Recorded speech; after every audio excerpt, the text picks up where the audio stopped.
Endilikda buzilayotgan turar va noturar joy obyektlarining bozor qiymati to'liq qoplab beriladi. Prezident farmoniga ko'ra, 2025-yil 1-martdan renovatsiya asosida ko'p kvartirali uy-joylarni barpo etishning quyidagi tartibi joriy etiladi. Renovatsiya loyihasini boshlashga barcha mulkdorlar bilan notarial tasdiqlangan kelishuv bitimi imzolanganidan so'ng ruxsat beriladi. Mulkdorlarga ularning xohishiga ko'ra quyidagi kompensatsiya turlaridan biri taqdim etiladi.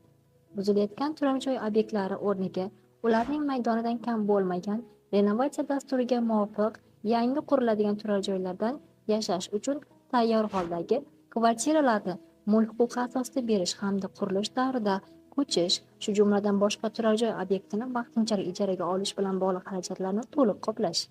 Buzilayotgan turar va noturar joy obyektining bozor qiymatini to'liq qoplab berish. Renovatsiya tashabbuskori bilan kelishilgan holda boshqa turdagi kompensatsiya ham taklif etilishi mumkin. Qadrli yurtdoshlar, agar o'zingizni qiziqtirgan boshqa huquqiy masalalar bo'yicha ma'lumot olmoqchi bo'lsangiz, bizning advice.uz huquqiy axborot portalidan bemalol foydalanishingizni eslatib o'tamiz.